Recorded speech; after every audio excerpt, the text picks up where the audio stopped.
Buenos días, muchachos. Vamos a trabajar unas preguntas de simulacro para ver cómo se resuelven, ¿ok? Entonces arranquemos con eso. Responda las preguntas 1 a 5 de acuerdo con la siguiente información. Muertos de hambre.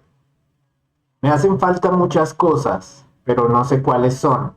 Desconecté como un módulo desprendido de una nave y orbito un planeta que soy yo misma, mudo, sordo, a veces ciego, con un núcleo en llamas. Ayer bajé a la calle, tapabocas, carro de compras, zapatos de andar por ahí. En el umbral del edificio había un hombre desastroso, con varias bolsas en las que llevaba lo que tenía para vivir en la calle. Conozco a los mendigos del barrio. Este era uno de los nuevos. Lo saludé. Le pregunté qué necesitaba. Me dijo, nada, estoy bien. Me quedé azorada. ¿De verdad estaba bien? ¿Cómo era posible? No insistí y me fui a hacer las compras. Cuando volví, el hombre ya no estaba. Oxfam Internacional publicó un informe según el cual la pobreza causada por la pandemia será más mortífera que el virus. Según las estimaciones, en 2019 había 821 millones de personas en situación de inseguridad alimentaria, de las cuales aproximadamente 149 millones sufrían hambrunas de nivel de crisis.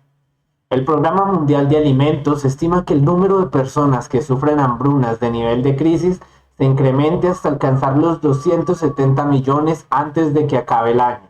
Esto significa que antes de 2021 podrían morir de hambre entre 6.000 y 12.000 personas al día a consecuencia de los impactos sociales y económicos de la pandemia. He escuchado demasiadas veces esa frase de ceguera descomunal. Esta pandemia demuestra que el virus no discrimina. ¿No discrimina? El nuevo mendigo no ha vuelto a aparecer. Yo sigo haciendo mis compras con tarjeta de crédito y sumida en la patética nostalgia por todo lo que era demasiado, que a veces parecía tan poco y a veces incluso parecía molesto. Supongo que olvidaré al hombre mañana, como olvidaré las cifras de los muertos de hambre.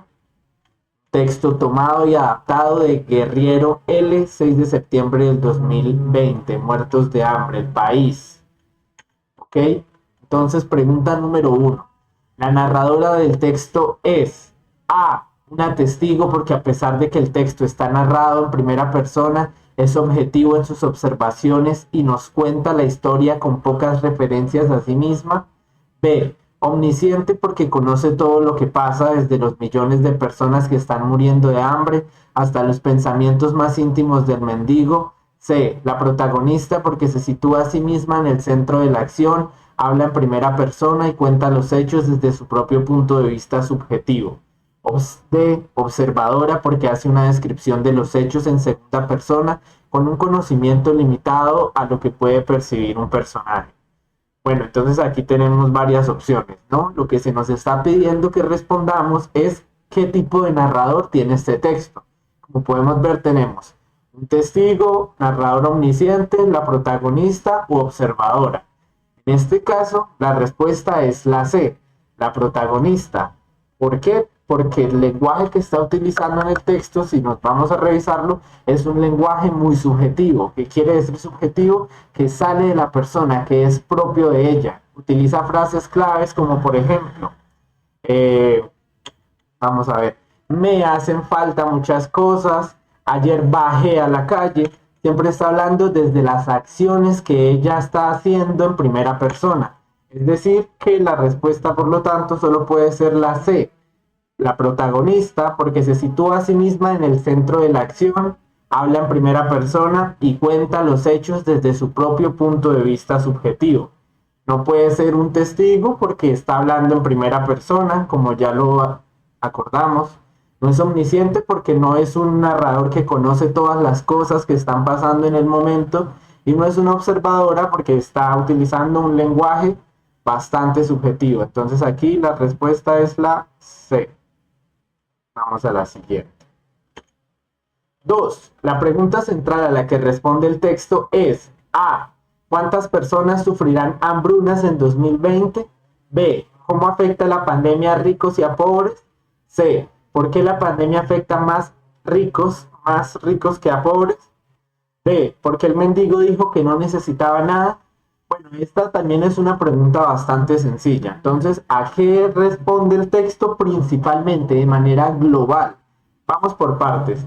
A, ¿cuántas personas sufrirán hambrunas en 2020? Esta pregunta no es la respuesta correcta. Esta opción no es la correcta. ¿Por qué?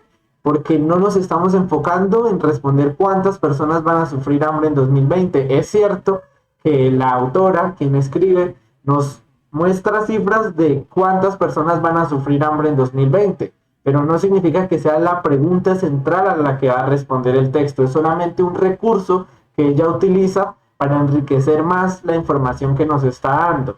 B, ¿cómo afecta la pandemia a ricos y a pobres?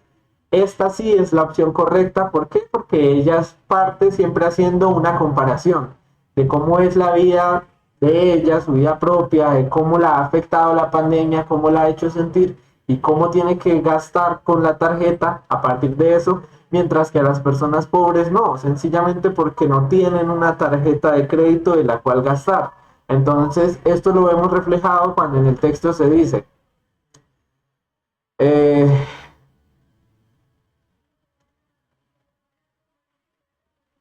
no insistí y me fui a hacer las compras. Cuando volví, el hombre ya no estaba. Es decir, mientras ella va, hace sus compras y continúa, cuando regresa, él ya ni siquiera está. O sea, no sabemos qué fue lo que sucedió con él.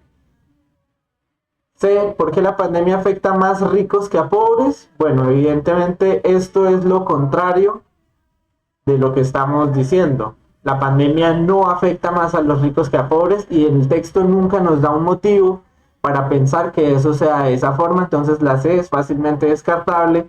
Y la D, porque el mendigo dijo que no necesitaba nada, eso ni siquiera es una opción que sea viable. Sí, es básicamente para rellenar ahí el espacio, pero no tiene ningún sentido. Entonces en esta es la B, 2B. 3. Teniendo en cuenta su estructura, tono y estilo, ¿en qué tipo de publicación podría aparecer el texto? Entonces aquí ya se nos está hablando acerca de cosas muy puntuales, estructura, tono y estilo. Entonces, ¿a qué se refiere con esto? Vamos a revisar. La estructura, pues como vemos, hay 4 párrafos, uno funciona como introducción, otro funciona como explicación, otro tiene datos puntuales y otro tiene una conclusión que parte de esta pandemia demuestra que el virus no discrimina. No discrimina, el nuevo mendigo no ha vuelto a aparecer. Yo sigo haciendo mis compras con tarjeta de crédito. Es decir, ese último párrafo funciona de cierta manera como una conclusión. Como podemos ver aquí también en la parte del pie de página, dice que el texto es de El País, recuperado de elpaís.com. Elpaís.com, pues debe ser una revista virtual. Entonces, aquí la respuesta sería, vamos a ver. A. En un libro de historia sobre los impactos sociales y económicos de la pandemia, como ya revisamos, viene una revista o un periódico virtual, no viene de un libro, entonces no tenemos nada que nos lleve a creer que puede venir de un libro. B. En la sección de opinión de un periódico o revista. Esta es una opción bastante viable porque como ya vimos, por el pie de página fue sacado El País, el cual es o un periódico o una revista. C. En una pieza publicitaria que promociona una nueva tarjeta de crédito. En ninguna parte se nos está promocionando la tarjeta de crédito. Sí se nos habla de ella como el medio por el cual la autora puede hacer sus compras, pero no está ella publicitando, ni siquiera sabemos cuál es el nombre de la tarjeta de crédito que está utilizando, por lo cual no tiene sentido la C. D. En la sección de noticias de un medio de comunicación. Esta podría ser también viable, pero como estamos viendo, ella no nos está dando una noticia que sea completamente fáctica, sino que nos está dando lo que sería una columna de opinión, que es cómo piensa ella y desde su perspectiva la ha afectado la pandemia y cómo ha afectado la pandemia a personas en condiciones más desfavorables. Entonces aquí vendría siendo la B. 4. Considere los siguientes enunciados del texto. Enunciado 1. Esta pandemia demuestra que el virus no discrimina. Enunciado 2. El nuevo mendigo no ha vuelto a aparecer. Yo sigo haciendo mis compras con tarjeta de crédito. ¿Cuál es la relación entre los enunciados 1 y 2? Aquí en esta parte recordemos que el ICFES maneja competencias y esas competencias se ven reflejadas también en las preguntas, ¿sí? Entonces, aquí se nos está pidiendo que ejerzamos la tercera competencia, que es la competencia crítica. ¿Por qué? Porque tenemos que no solo evaluar, sino ver cómo se relacionan dos partes del texto, ¿sí? Cómo se relaciona el enunciado 1 y 2. Entonces vamos con las opciones. A. 2 es una razón a favor de lo dicho en 1. 2 es una razón a favor de lo dicho en 1. Entonces, ¿qué dice en 1? Esta pandemia demuestra que el virus no discrimina. Según la A, 2 sería una razón que aprueba eso, que el virus no discrimina. Enunciado 2, el nuevo mendigo no ha vuelto a aparecer. Yo sigo haciendo mis compras con tarjetas de crédito. No es correcta porque la 2 no está siendo una razón a favor de lo que dice en la número 1. Al contrario, la está contradiciendo. Entonces, B. 1 es una conclusión que se sigue de lo dicho en 2. Como acabamos de determinar, 2 contradice a 1. Entonces, 1 no puede ser una conclusión que se siga de lo dicho en 2. C. 2 presenta una razón en contra de lo dicho en 1. Eso es lo que acabamos de decir, ¿no? 2 presenta una razón acerca de lo dicho en 1. ¿Por qué? Porque en el 1 dicen una cosa y en el 2 lo están contradiciendo con la realidad. Y de 1 presenta una afirmación similar a lo dicho en 2. Otra vez, completamente absurdo, no son similares, son contrarios. ¿Cuál de los siguientes fragmentos del texto contiene una crítica de la autora sobre la desigualdad social durante la pandemia? Aquí otra vez nos están pidiendo que seamos críticos, nos dan partes y tenemos que ver cuáles de esas partes funcionan como una crítica sobre la desigualdad social durante la pandemia. A. Me hacen falta muchas cosas, pero no sé cuáles son. Desconecté como un módulo desprendido de una nave y orbito un planeta que soy yo misma, mudo, sordo, a veces ciego, con un núcleo en llamas. Esta parte no tiene nada de crítica social, habla más acerca de sí misma, acerca de cómo ha experimentado esa pandemia, entonces no viene al caso de crítica social. B. En el umbral del edificio había un hombre desastroso, con varias bolsas en las que llevaba lo que tenía para vivir en la calle. Conozco a los mendigos del barrio. Este era uno de los nuevos. Este como que tiene algo que va un poco por ahí por la crítica social, porque nos está hablando que ella ya conoce a los mendigos del barrio y este era uno de los nuevos, lo que quiere decir que de cierta manera la pandemia agudizó todos los problemas sociales de desigualdad, terminando en que existieran nuevos mendigos que antes no estaban, personas que antes no estaban en condición de calle, pues pasaron a estarlo. Entonces, podría ser una opción viable. Vamos con la C. Según las estimaciones, en 2019 había 821 millones de personas en situación de inseguridad alimentaria, de las cuales aproximadamente 149 millones sufrían hambruna de nivel de crisis. Bueno, esta nos da datos, pero no está haciendo como tal una crisis, una crítica social, sino que nos está dando los datos que sustentan esa crisis, ¿sí? Entonces, bueno, ya descartamos todas las opciones, lógicamente solo nos queda la E. He escuchado demasiadas veces esa frase de ceguera descomunal. Esta pandemia demuestra que el virus no discrimina. ¿No discrimina? El nuevo mendigo no ha vuelto a aparecer. Yo sigo haciendo mis compras con tarjeta de crédito. Esta frase ya la vimos varias veces, ya la revisamos en varias preguntas. Obviamente es la respuesta y es la respuesta por lo mismo que la hemos escogido en las otras opciones, y es que ella está haciendo un paralelo en donde dice el virus no discrimina, este nuevo mendigo no ha vuelto a aparecer. Yo sigo haciendo mis compras con tarjeta de crédito. Es decir, la vida de ese mendigo, quién sabe lo que pueda pasar, es un indeterminado.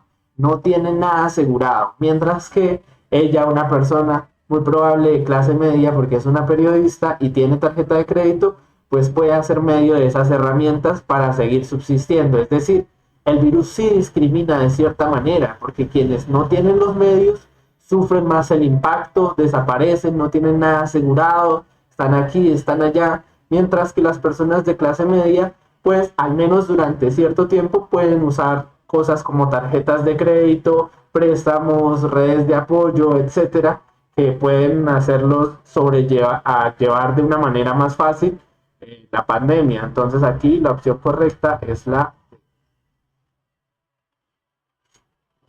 ¿ok?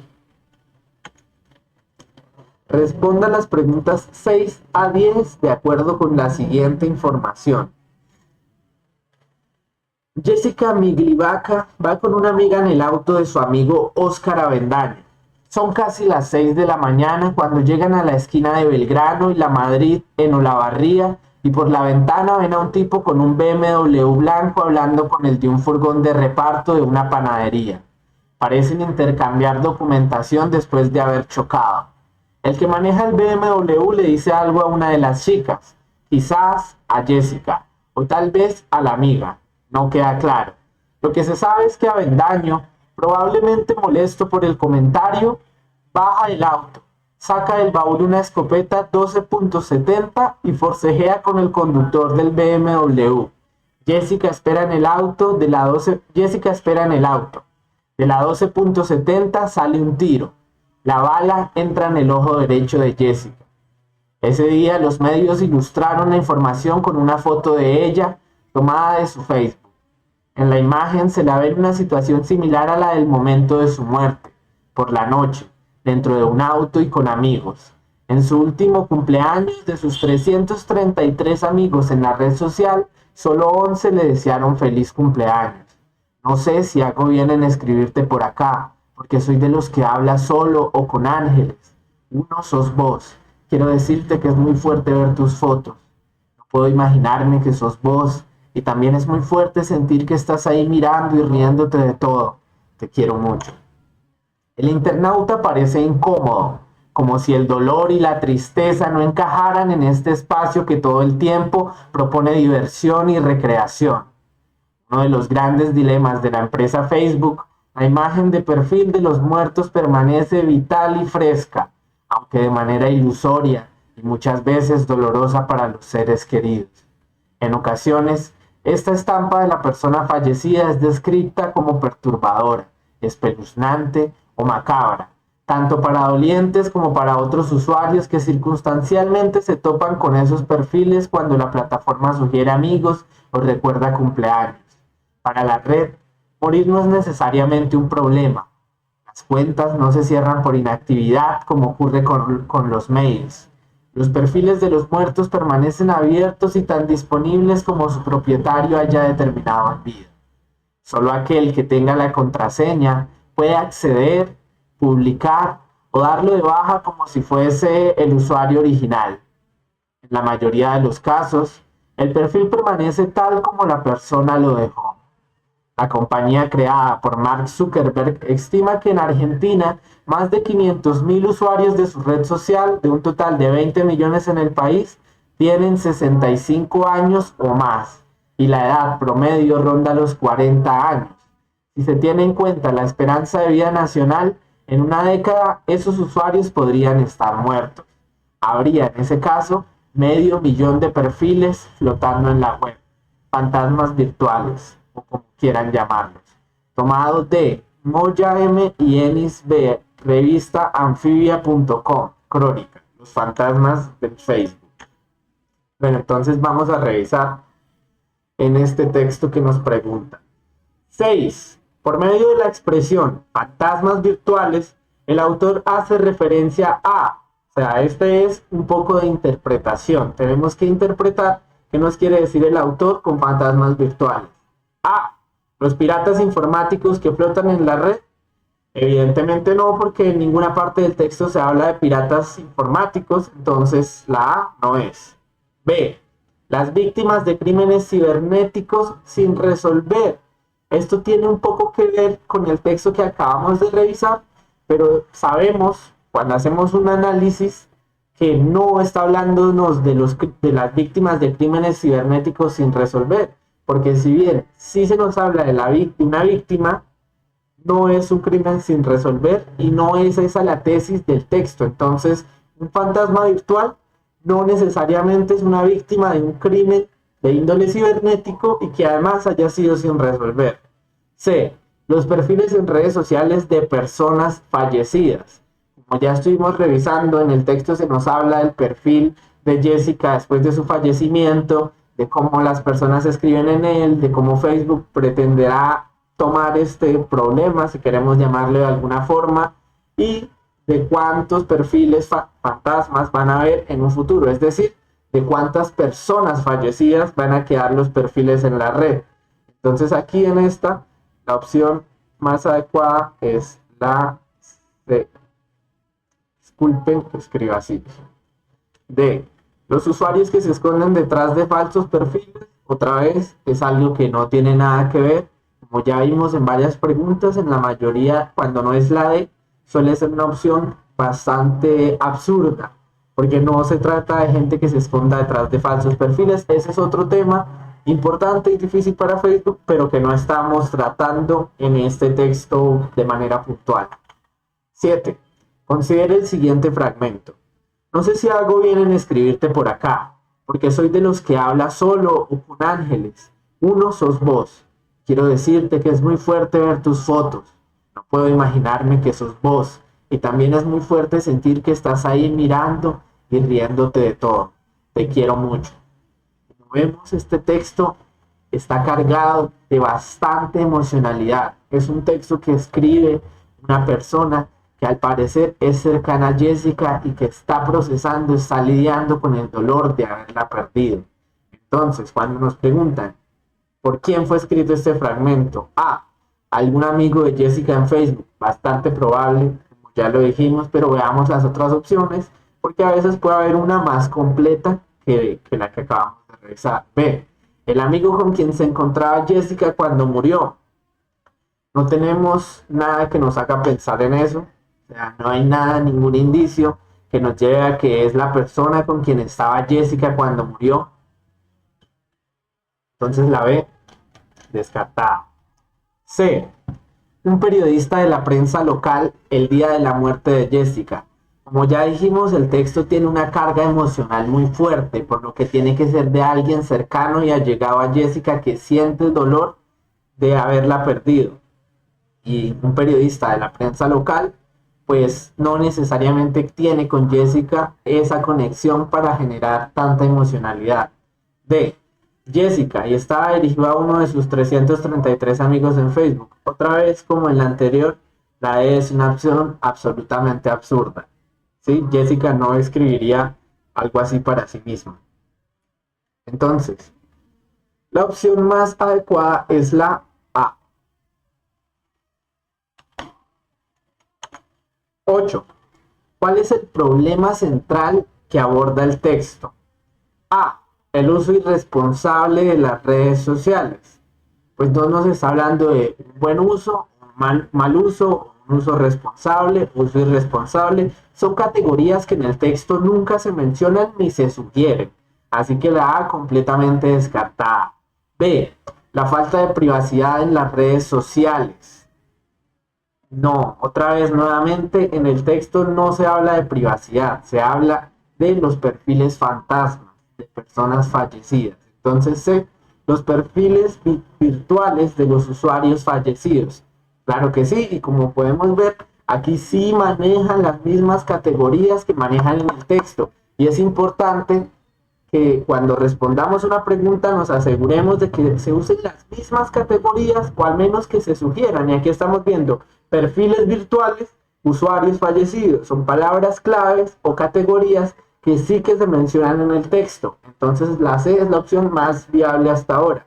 D. Los numerosos crímenes que aún quedan impunes. Otra vez una opción no tan adecuada. ¿Por qué? ¿Por qué hablar de crímenes? Porque en el texto sí, de cierta forma se tiene algo que ver con un crimen, con un accidente o con algo muy horrible que le pasó a Jessica. Entonces, a veces el ICFES intenta hacer como esas trampas. Pone cosas que sí pueden tener algo que ver. Digamos, crímenes vendría siendo una categoría o palabra clave que puede quedar en el aire después de leer el texto. pero no es lo fundamental de lo que se está hablando aquí. ¿Sí? Estamos hablando desde perfiles virtuales de usuarios fallecidos. Entonces la opción más adecuada es C.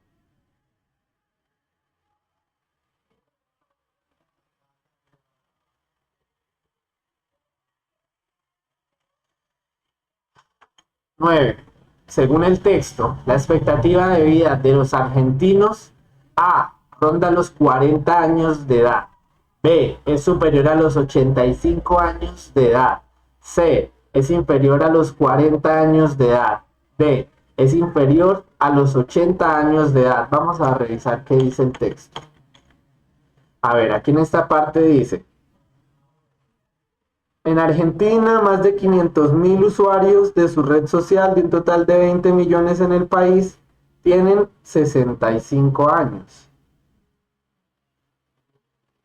o más, y la edad promedio ronda los 40 años. Entonces aquí tenemos, son gente que tiene 65 años o más en un país donde la edad promedio ronda los 40 años, ¿sí? Si se tiene en cuenta la esperanza de vida nacional, en una década esos usuarios podrían, en una década, ¿cuánto es una década? Pues una década son 10 años. Entonces, 10 más 65 son 75 años, ¿sí? Entonces, vamos a revisar las opciones. Aquí no marcamos.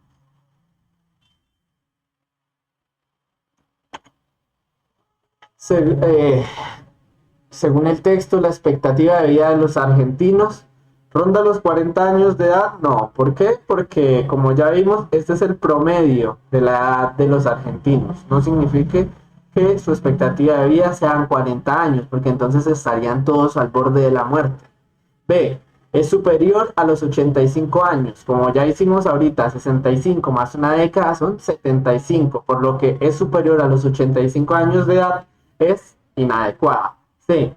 Es inferior a los 40 años de edad, lo mismo que la A, ya estarían muertos. ¿Sí? Entonces la única opción que nos queda es la D.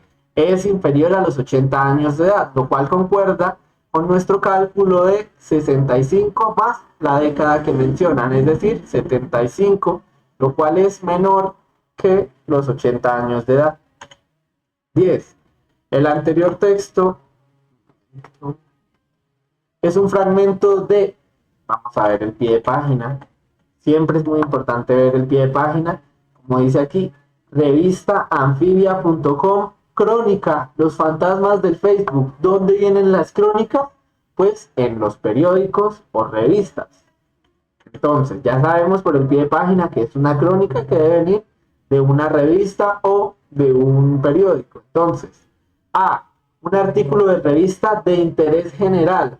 O sea, si es un artículo de revista, pero si es de interés general o no, queda un poco en el aire. Vamos a ver las siguientes. B, un diccionario informático sobre redes sociales. No, porque un diccionario nos habla de significados y aquí no tiene nada que ver. C, los términos y condiciones generales de Facebook.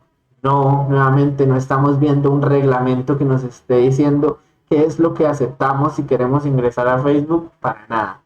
D, un proyecto de ley sobre derechos y privacidad en la red. Un proyecto de ley tiene otro formato y va hacia otros lugares. Esto, como ya vimos, es una crónica de una revista o periódico, por lo tanto, la única opción viable es la A. Bueno, tenemos aquí otro texto. A ver, responda las preguntas 11 y 12 de acuerdo con la siguiente información. Cuidado con el peligro de lo que yo llamo feminismo light. Es la idea de la igualdad femenina condicional. Recházala de plano, por favor. Es una idea vacua, fallida y tranquilizadora. Ser feminista es como estar embarazada. ¿Lo estás o no lo estás? ¿O crees en la plena igualdad entre hombres y mujeres o no? El feminismo light emplea analogías como: él es la cabeza y tú el cuello. O él conduce, pero tú viajas en el asiento delantero. Aún más preocupante es que dentro del feminismo light está la idea de que los hombres son superiores por naturaleza, pero deben tratar bien a las mujeres. No, no, no. El bienestar de una mujer debe basarse en algo más que la benevolencia masculina. El feminismo light recurre al lenguaje de la permisión. Theresa May es la primera ministra británica y un diario progresista de su país describía así a su marido. Philip May es conocido en la política por ser un hombre que ha dado un paso atrás para permitir que sea su mujer, Teresa, quien brille. Permitir. Démosle la vuelta. Theresa May ha permitido a su marido brillar. ¿Tiene sentido? Si Philip May fuera primer ministro, quizá oiríamos que su esposa le ha apoyado desde un segundo plano o que está detrás de él o a su lado, pero jamás que le ha permitido brillar. La triste verdad es que nuestro mundo está repleto de hombres y mujeres a quienes no les gustan las mujeres poderosas. Nos han condicionado tanto con que el poder es masculino que una mujer poderosa nos parece una aberración y como tal la vigilan. Y una mujer poderosa nos preguntamos, ¿es humilde? ¿Sonríe? ¿Es lo bastante agradecida? ¿Tiene también su lado doméstico? Preguntas que no nos planteamos de los hombres poderosos, lo cual prueba que no nos incomoda el poder en sí, sino las mujeres. Juzgamos de los hombres poderosos, lo cual prueba que no nos... Juzgamos más duramente a las mujeres poderosas que a los hombres poderosos, y el feminismo light lo hace posible. Noxiachi 2017, querida Yol, ¿cómo educar en el feminismo? Colombia, literatura Random House. Vamos a ver, pregunta número 11. ¿Cuál de las siguientes afirmaciones defiende la autora en el texto? Nos planteamos las mismas preguntas para hombres y mujeres que tienen posiciones de poder. Como vemos en el texto, dice absolutamente lo contrario. Dice, preguntas que no nos planteamos de los hombres poderosos. Aquí lo dice, preguntas que no nos planteamos de los hombres poderosos. Entonces, si no nos planteamos esas preguntas acerca de los hombres poderosos, entonces la A no puede ser, porque la A está afirmando que efectivamente nos planteamos las mismas preguntas para hombres que para mujeres que están en posiciones de poder. B. Las mujeres poderosas son vigiladas porque la sociedad nos ha hecho creer que no deben tener posiciones de poder. Esta es una opción que es mucho más afín con el texto. Como nos dice por aquí, nos han condicionado tanto con que el poder es masculino que una mujer poderosa nos parece una aberración y como tal la vigilan. Sí, entonces literalmente esto es algo muy acorde con lo que dice en el texto. Que bueno, básicamente está parafraseando. Las mujeres poderosas son vigiladas porque la sociedad, es decir, hombres y mujeres, nos ha hecho creer que no deben tener posiciones de poder. C. La permisividad masculina es un factor necesario para la defensa de la igualdad entre hombres y mujeres. Otra vez, esto contraría lo que dice en el texto, pues al contrario, en el texto se nos dice que la permisividad masculina no es un factor necesario para la defensa de la igualdad entre hombres y mujeres. Esa es una tesis del feminismo light. Hay que ver que la autora nos habla del feminismo light y por lo tanto nos da argumentos que utilizan en esa tesis, ¿sí? Es la idea de la igualdad femenina condicional.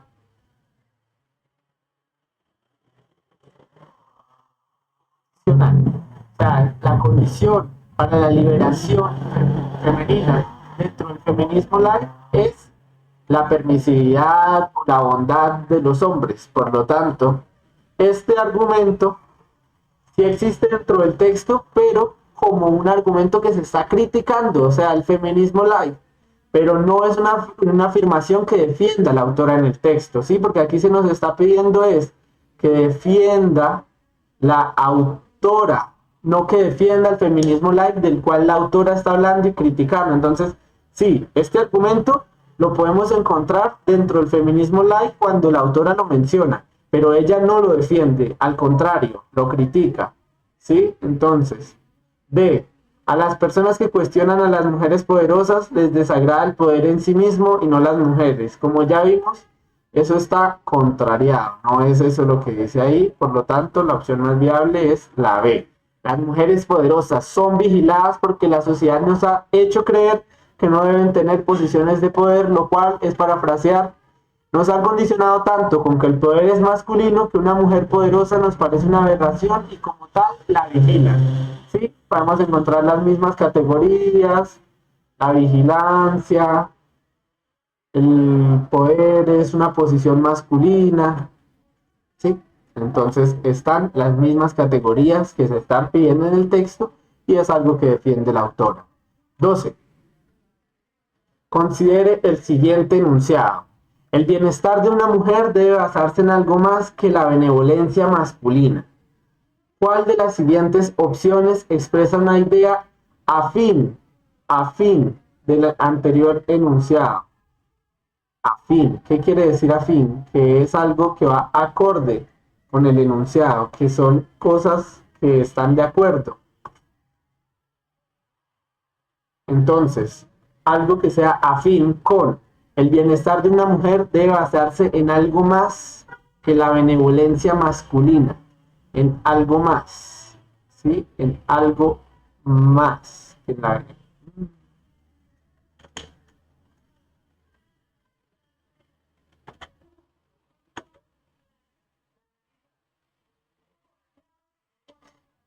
A. El bienestar de las mujeres no depende de que los hombres decidan tratarlas como benévolas. El bienestar de las mujeres no depende de que los hombres decidan tratarlas como benévolas. Esta es una opción bastante, digamos, acorde. Ambos están diciendo cosas muy similares. Dice que el bienestar de las mujeres no depende de que los hombres decidan tratarlas como benévolas. Vamos a revisar aquí qué categorías se están utilizando. El bienestar de una mujer, en qué se debe basar, ¿sí?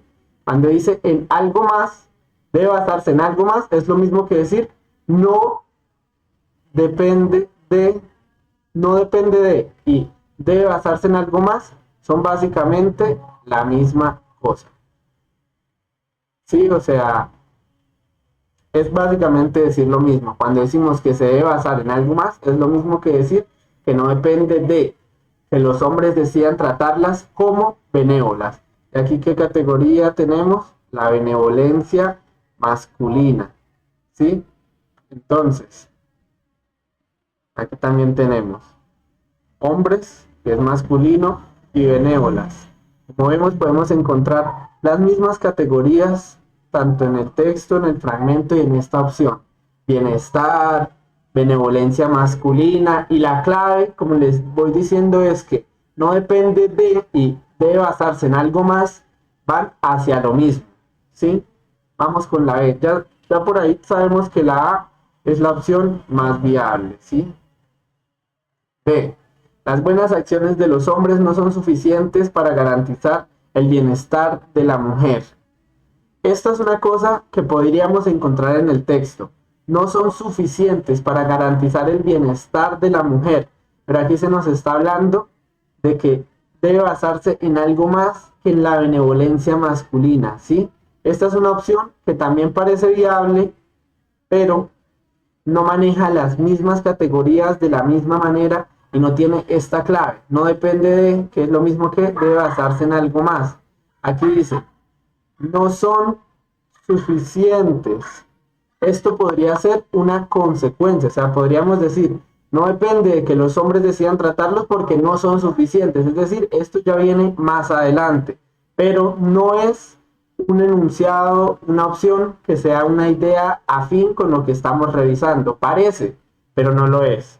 Y C, el bienestar de las mujeres depende, aquí ya nos están cambiando, ¿no? Aquí ya nos dicen, depende, nos dicen que este bienestar femenino depende de que los hombres agradezcan las acciones de las mujeres. Esta ni siquiera tiene sentido. Aquí ya no se nos habla ni de benevolencia, se nos habla es de gratitud, porque a eso se refiere con ser agradecido. Y como ya vimos aquí, no estamos hablando de gratitud, estamos hablando es de benevolencia. B. Las buenas actitudes de los hombres son indispensables. Otra vez, aquí sí se nos habla de benevolencia, ¿sí? Porque se nos dice, las buenas actitudes de los hombres, o sea, la benevolencia masculina, es indispensable para garantizar el bien de la mujer. Esto es otra vez una tesis del feminismo light, no es algo con lo que esté de acuerdo la autora, por lo tanto no es una idea fin. Es la A.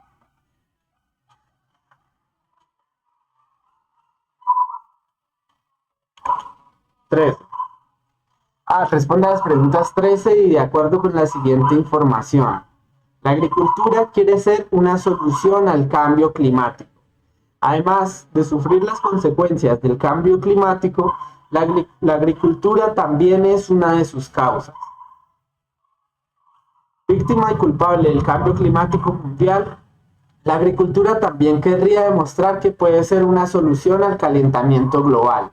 Gracias a un mejor uso de los suelos y tierras agrícolas, este año Marruecos vio cómo sus cosechas de trigo caían un 70% por la sequía.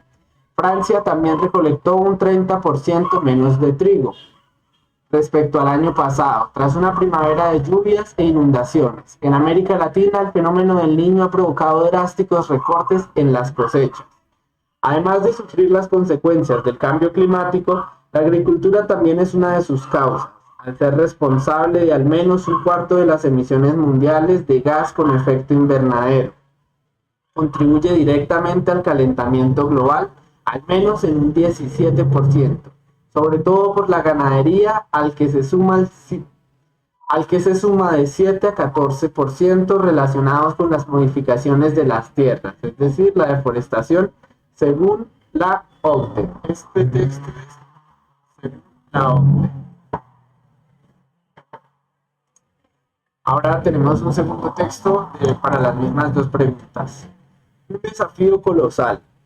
La Organización de las Naciones Unidas para la Agricultura y la Alimentación lo dijo el 17 de octubre. La agricultura y los sistemas alimentarios requieren una profunda transformación para enfrentarse a un desafío colosal y a la vez paradójico: reducir las emisiones y conseguir alimentar cada vez a más gente. De 3.700 millones de habitantes en 1970, la población mundial pasará a 9.700 millones en 2050. Para ello, los proyectos se multiplican, especialmente en África, donde no está asegurada la autonomía alimentaria. Un grupo de científicos franceses propone un proyecto llamado 4 por 1000 o agroecología. Según ellos, si se utilizan cada año un poco más de los prados y los campos para bombardear carbono, al mismo tiempo que se cultiva de otra forma, se podría conseguir almacenar 0,4% más de carbono por año en los suelos y frenar así el aumento de la concentración de CO2 en la atmósfera.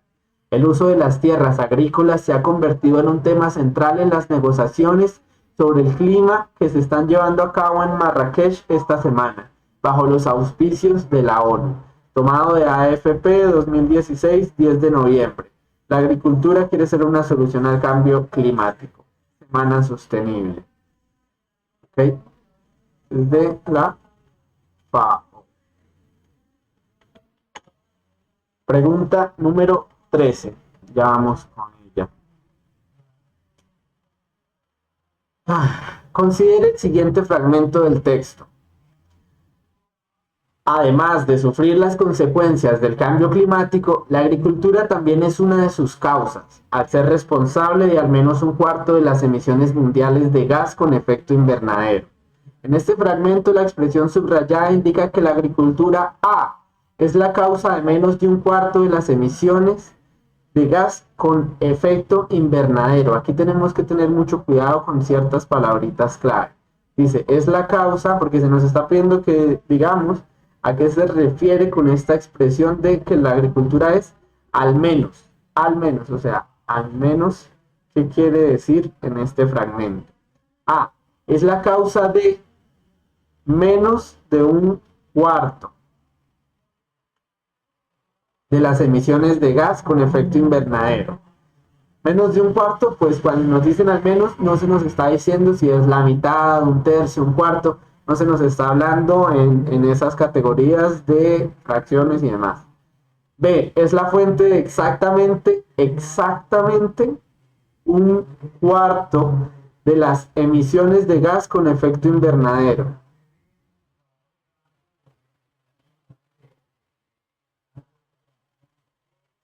Aquí dice, en la A decía menos de un cuarto, en la B exactamente un cuarto. Como ya decíamos ahorita, no se nos está diciendo si es un cuarto, exactamente un cuarto, menos de un cuarto, más de un cuarto, se nos dice al menos un cuarto, ¿sí? Al menos un cuarto no nos habla de menos ni exactamente.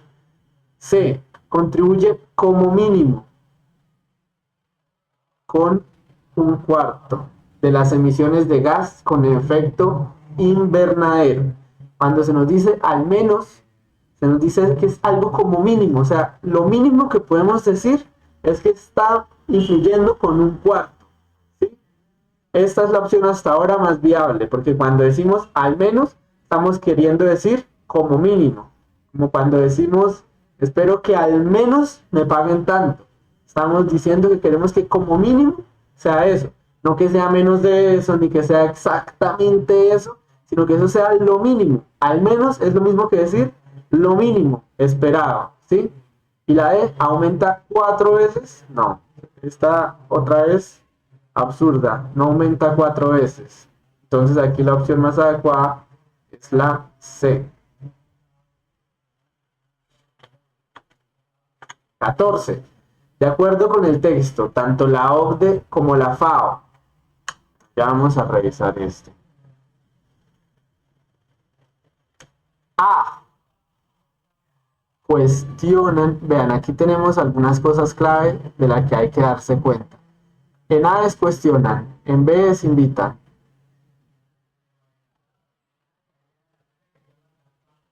En C exigen, en D declaran. Entonces, ¿qué es lo que están haciendo ambos textos? Cuestionar, invitar, exigir o declarar. Vamos a ver un poco más de lo que dicen para enriquecer esto. Cuestionan que la agricultura puede ayudar a que disminuya la concentración de CO2 en la atmósfera. Como pues estábamos revisando, no dice, no están cuestionando eso. O sea, ellos afirman que la agricultura puede ayudar, no lo están cuestionando. Por lo tanto, la A es una opción no muy viable, porque si ellos cuestionaran que puede ayudar, no estarían dando opciones, ni formas, ni ideas para que la agricultura ayude en la disminución de la concentración de CO2. Por lo tanto, ellos no lo cuestionan, ellos realmente creen que la agricultura puede ayudar a disminuir la concentración de CO2 en la atmósfera. B. Invitan a desarrollar proyectos de agroecología que reduzcan la emisión de gases con efecto invernadero. Esto es como a medias, porque ciertamente sí, se nos habla de proyectos que se están desarrollando de agroecología, pero como tal no están invitándolo a uno que haga parte de eso, ¿sí? Entonces, como que sí pareciera que invitan, pero no. La C. Exigen compromiso por parte de los gobiernos para renovar la agricultura y detener el calentamiento global. O sea, en el texto sí se nos habla de lo que es necesario que hagan los gobiernos, pero no le está exigiendo compromiso como tal al gobierno ni a un gobierno en específico. Entonces la C, descartada. B. Declaran que la explotación agrícola del suelo es una de las actividades responsables del cambio climático. Sí, esta es la opción más viable porque ellos están declarando que es a raíz de esa explotación del suelo que se ha hecho responsable la agricultura de parte del cambio climático. Entonces, la única opción viable aquí es la D. Responda a las preguntas 15 a 19 de acuerdo con la siguiente información. Vale y su papá. Entonces, otra vez bobeando con el celular, estaba averiguando sobre Samantha Cristoforetti. Es una astronauta que acaba de volver a la Tierra luego de pasar 199 días en la Estación Espacial Internacional. Pero ya cierro todo para que nos podamos concentrar en la novela. Entonces, Vamos a ver. Vamos por partes. Aquí él dice. Otra vez voy andando con el celular. Ya vamos a ver. En la última viñeta, el gesto de Vale indica que se siente por lo que su papá le ha dicho. Entonces veamos la cara de ella. La última viñeta.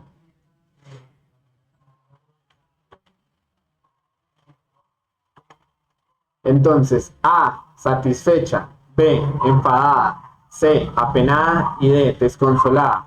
Aquí viendo el gesto de Vale, las cejas, sus ojos, su boca, su mano aquí, pues podemos concluir que ella está enfadada. ¿Sí? Enfadada. Que se nos habla de su gesto, ¿no? Del gesto de Vale, no de lo que está diciendo. Aunque lo que dice también es afín a eso. Pero su gesto nos demuestra que está enfadada, no satisfecha, ni apenada, ni desconsolada, molesta. 16. El cuadro de diálogo en la tercera viñeta corresponde a. La voz de uno de los dos autores de la historieta. B. La voz del personaje que representa al padre de Vale. C. La voz de alguien que no está presente en esa escena. O D. La voz de la mujer representada en la tercera viñeta. Entonces vamos a ver a quién corresponde la voz de la tercera viñeta, o sea, esta partecita. Cuando dice, es un astronauta que acaba de volver a la Tierra luego de pasar 199 días en la Estación Espacial Internacional. La voz de uno de los dos autores de la historieta. Los autores siempre hablan en la historieta, pero en este caso y en los cómics no quiere decir que sea el autor quien lo está diciendo, ¿sí? B. La voz del personaje que representa al padre de Vale. No, el padre de Vale ni siquiera está enterado. A él lo que le interesa es ver la novela. Entonces, no es la voz del padre. La voz de alguien que no está presente en la escena. Esta hasta ahora es la opción más viable porque sabemos que es la voz de alguien que no está presente en esa escena, en esa viñeta, pero es la voz de alguien indeterminado. D. La voz de la mujer representada en la tercera viñeta. No, porque esto es un cuadrado y cuando en una viñeta alguien está hablando, como podemos notar, tiene esta pequeña flecha o indicativo de cuál es el personaje que está hablando. En este caso, como no existe ninguno en ella, sino que es un cuadrado, pues podemos concluir que es la voz de alguien que no está presente en esa escena. 17. En la tercera viñeta se describe a lo que papá escucha en la radio. Papá no escucha la radio, él quiere ver una novela en la televisión. Lo que Vale lee en su celular. Sí, esta es la opción hasta ahora más viable porque estamos viendo que eso es lo que está viendo Vale en su celular. C. Lo que papá ve en su televisor. No, nuevamente la tercera viñeta es sobre el astronauta Samantha, no sobre la novela. D. Lo que Samantha dice, otra vez, como ya determinamos, no está hablando porque la viñeta no tiene la forma de cuando es un personaje quien habla. 18. ¿Cuál de los siguientes prejuicios cuestiona a la niña en la tira cómica? A. Las telenovelas unen a las familias. Esto no es un prejuicio que ella esté cuestionando. Ella dice que ya va a guardarlo para ver la novela, pero no está diciendo que eso sea algo que une a la familia, ni se da a entender ni nada. B. El celular aísla socialmente a las personas. Ese es el prejuicio que cuestiona la niña, no el prejuicio que cuestiona prejuicio en general. C. El celular solo sirve para entretenerse banalmente. Esta es una opción bastante probable y ya vamos a ver por qué. D. El celular es un dispositivo que causa problemas de atención. O sea, este y este son prejuicios que existen en torno al uso del celular, o sea, muchos los podemos conocer, pero no necesariamente están presentes en la viñeta y tenemos que concentrarnos no en lo que creemos o pensamos o sabemos, sino en lo que nos están dando dentro de la viñeta. Entonces hay un prejuicio que está cuestionando la niña, o sea, Vale, en esta viñeta. Vamos a revisar. El papá dice aquí, otra vez, bobeando con el celular. Y ella responde, estaba averiguando sobre Samantha Cristoforetti. Es decir, el papá tiene un prejuicio de que el celular solamente sirve para bobear, para distraerse, no para hacer nada importante. Ella le responde que al contrario, que está averiguando sobre una persona que hizo algo importante, algo interesante. Entonces, aquí el prejuicio que ella contraría es cuando dice el celular solo sirve para entretenerse banalmente, porque ella no lo está usando con ese fin. Entonces, lo está cuestionando ese prejuicio que es del papá en la tira cómica. 19. ¿Quiénes son los personajes de la tira cómica? Vale, A. Vale, papá y un astronauta. B. Papá, mamá e hija. C. Vale, Samantha y mamá. D. Samantha, Vale y un astronauta. Como podemos ver aquí es la hija, el papá, la astronauta. No hay más personajes.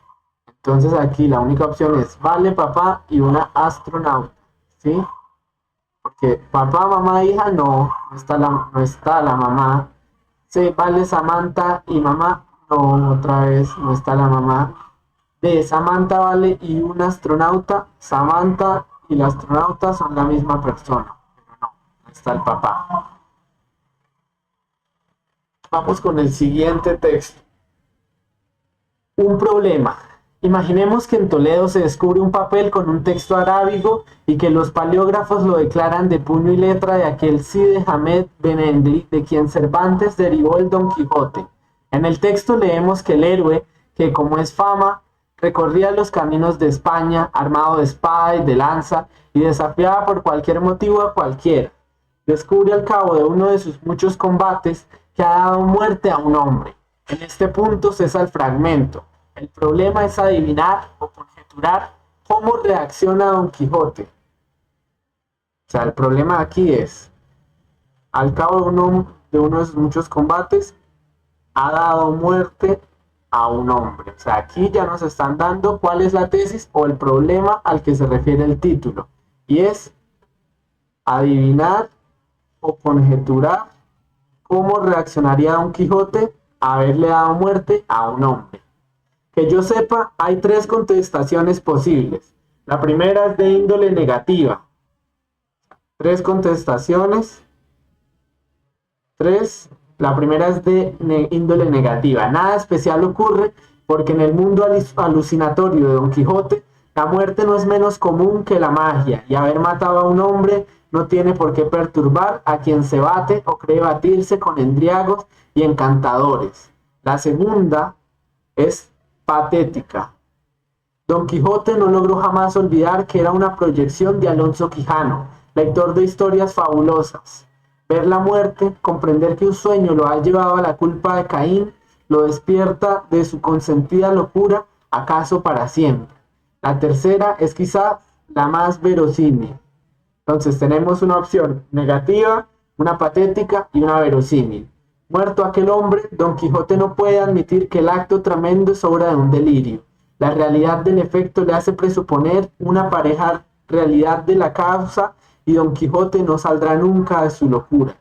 Queda otra conjetura, que es ajena al orbe español y aún al orbe del occidente. Sí, es decir, es ajena a esta literatura española y occidental, y requiere un ámbito más antiguo, más complejo y más fatigado. Don Quijote, que ya no es Don Quijote, sino un rey de los siglos del Indostán, intuye ante el cadáver del enemigo que matar y engendrar son actos divinos o mágicos que notoriamente trascienden la condición humana. Sabe que el muerto es ilusorio, como lo son la espada sangrienta que le pesa en la mano, y él mismo, y toda su vida pretérita, y los vastos dioses y el universo. 20. ¿Cuál de las siguientes preguntas busca responder Borges con su texto? O sea, como estábamos revisando ahorita, ¿no? ¿Cuál es el problema? Porque el título del texto es un problema. Entonces, ¿cuál es el problema o cuál es la pregunta que busca responder Borges con su texto? A. ¿Cómo habría sido el desenlace final de la novela de Cervantes si su personaje hubiera matado a su enemigo? Aquí es cómo habría sido el desenlace final, o sea, cómo habría terminado la obra. Como vemos aquí, dice, el problema es que ha dado muerte a un hombre y el problema es adivinar o conjeturar cómo reacciona Don Quijote, no cómo finalizaría la obra. Entonces la A descartada. Sabemos que la A no es. B. ¿Cómo habría reaccionado Don Quijote si por algún motivo se diera cuenta de que ha matado a un hombre en un combate? Esta es literalmente lo que nos está diciendo. O sea, esta pregunta no es tanto de interpretar, sino es más de revisar literalmente lo que dice el texto, ¿sí? No hay que interpretar ni ser crítico, sino revisar el contenido literal del texto. La primera competencia del ICFES, ¿no? C. ¿En qué medida cambiaría la crítica moderna de la obra de Cervantes si se descubrieran las nuevas fuentes documentales asociadas al personaje de Don Quijote? Esta no tiene nada que ver, no es algo que se hable en el texto. No estamos hablando de la crítica moderna de la obra de Cervantes, en ningún momento. Es una categoría que no se revisa. D. ¿Cuáles eran los universos culturales vigentes en la imaginación de Cervantes al momento de escribir su novela? No, evidentemente no. Esta pregunta busca confundir, porque como tenemos entonces aquí 4 opciones de desenlace, parecieran que fueran universos culturales vigentes en la imaginación de Cervantes. No, no es algo que se nos esté revisando. Estamos viendo es cómo reaccionaría Don Quijote si se diera cuenta de que ha matado a un hombre. Entonces, la única opción viable es la B. 21. ¿Cuál de los siguientes términos tiene un significado contrario?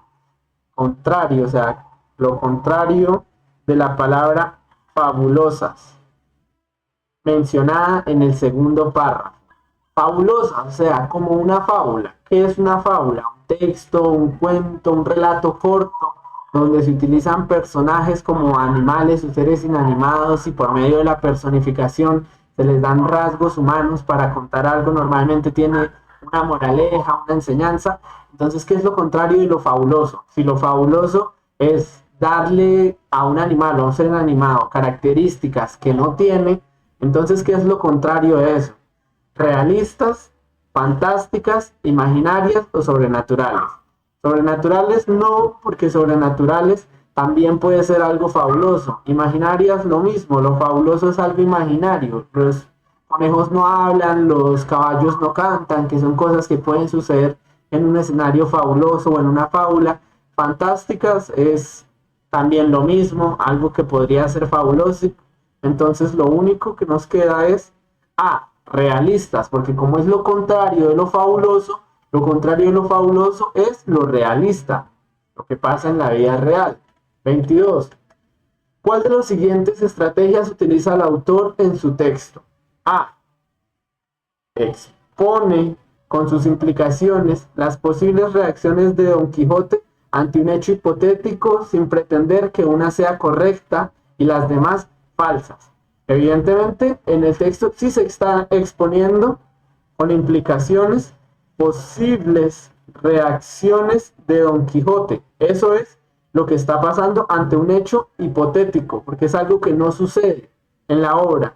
Entonces estamos revisando qué pasaría si, como ya vimos el problema, si Don Quijote se da cuenta de que ha asesinado a una persona y se nos dan varias posibles reacciones, 4 para ser específicos, con sus determinadas implicaciones, pero no se nos dice cuál es correcta o cuál es la falsa. Es algo que no lo tenemos claro. Realmente la I no pone una por encima de las demás. B. Enumera una serie de reacciones.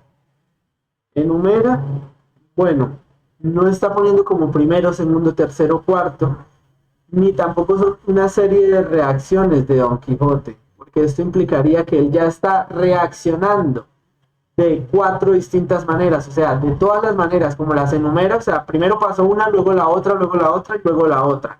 Y todas fueron reacciones que sucedieron de Don Quijote, que descarta con ironía, no usa la ironía para llevar al lector a convencerse de que la cuarta alternativa es la única posible. No, como ya dijimos en la anterior, él nunca nos dice cuál es correcta y cuáles son falsas. Y no son cosas que suceden, son casos hipotéticos.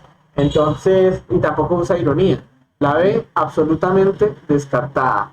Vamos con la C. Después de mencionar cada reacción posible de Don Quijote, expone un contraargumento que la descarta Esto ocurre de una manera sutil en unos casos y de manera contundente en otros. Cada reacción, o sea, él menciona cada reacción, lo mismo que en la anterior, está tratando las reacciones no como si fueran un caso hipotético, sino como fueran algo que sucede de manera fáctica. Cada reacción, bueno, posible, Don Quijote expone un contraargumento. Aquí nos está dando argumentos y contraargumentos porque nos está intentando convencer, se nos está hablando de qué pasaría y dándonos casos hipotéticos. No ocurre de manera sutil ni de manera contundente, entonces la C descartada también. D, para reforzar las primeras tres reacciones posibles de Don Quijote, puesto que son las únicas verosímiles, como vimos en el texto, Borges solo califica una de las posibles hipotéticas como la verosímil. Entonces, no es que las primeras tres sean verosímiles, tenemos una negativa, una patética y una verosímil. No son las tres verosímiles. ¿Lo pone una alternativa que el lector debe descartar por absurda? No. Nunca Borges en el texto está haciendo nada de eso. La única opción viable es la opción A. 23. De acuerdo con el texto, el origen de la conjetura final es A. Una fábula de Indostán, como hablábamos ahorita, de cosas fabulosas y de Indostán. Esto es una trampa del ICFES. Otra vez el ICFES usa trampas. Ya usted va leyendo y se le van quedando cosas en la cabeza. De la respuesta de esta se le queda la categoría de fabulosas, pero en el texto no nos estamos yendo por el camino de las fábulas. Entonces, no es una fábula. Y Indostán es una palabra que está en el texto. Ámbito más antiguo y más fatigado, un rey de los ciclos del Indostán. O sea, sí se nos menciona Indostán, sí es una palabra que esté presente en el texto, pero no estamos hablando de que el último texto sea origen de una fábula de Indostán, ¿sí? B, porque es de acuerdo con el texto, recuerden, de acuerdo con el texto. Cuando dicen de acuerdo con el texto es que es más de la parte de la competencia literal, de revisar qué es lo que dice exactamente el texto. B, ¿un ejemplo del estilo literario de Cervantes? No, no se nos están dando ejemplos del estilo literario de Cervantes en ningún momento, es algo que ni siquiera se menciona. C, ¿consecuente con la personalidad de Don Quijote? Nada de eso. No se nos habla de la personalidad de Don Quijote. Se nos habla de algunas hipótesis que pueden tener que ver con cómo es él, pero no es un punto central la personalidad de Don Quijote y mucho menos será consecuente con ella, porque no estamos hablando de eso. D, independiente del mundo literario de Cervantes. Esta es la opción más viable porque, como les digo, es la parte literal de qué es lo que dice el texto. Entonces vamos a ver. El texto dice aquí al final: queda otra conjetura, que es ajena al orbe español y aún al orbe del occidente. O sea, que es independiente del mundo literario de Cervantes, porque Cervantes sí hace parte del orbe español y del orbe de la literatura de occidente. Entonces, esa última conjetura es, según el texto, independiente del mundo literario de Cervantes.